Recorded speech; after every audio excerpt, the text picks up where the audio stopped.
আসসালামু আলাইকুম। কেমন আছেন আপনারা সবাই? আশা করি ভালোই আছেন।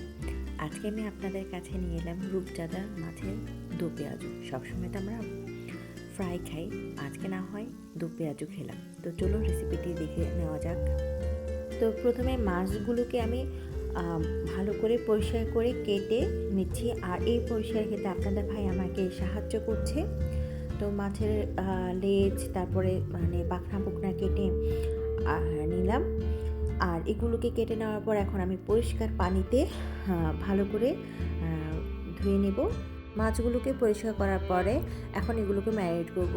লবণ দেব স্বাদ মতো, আর হাফ চা চামচের মতো হলুদের গুঁড়া, হাফ চা চামচের মতো মরিচের গুঁড়া, হাফ চা চামচের মতো জিরার গুঁড়া, 1/4 টিস্পুন ধনিয়ার গুঁড়া, আর 1 টেবিল চামচের মতো সয়া সস দিয়ে ভালো করে দেব, মেখে নেব। আর এখানে 1 টেবিল চামচের মতো লেবুর রস দিয়ে নিয়েছি।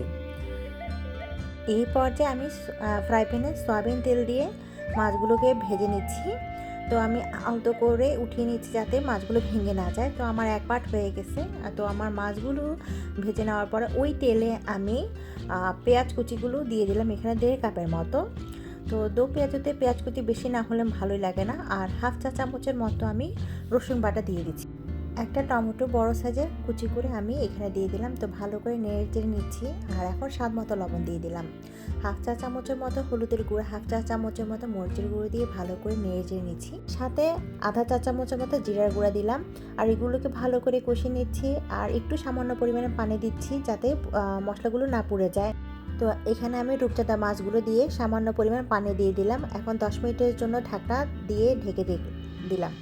ফিরে এলাম 10 মিনিট পর। এখন আমি কয়েকটা কাঁচামরিচ দিয়ে দিচ্ছি। তো এই যে হয়ে গেল আমার রূপচাঁদার দো পেঁয়াজু। তো নিশ্চয় আপনাদের কাছে ভালো লাগবে, আর ভালো লাগলে অবশ্যই লাইক, কমেন্ট, শেয়ার করতে ভুলবেন না বন্ধুদের মাঝে।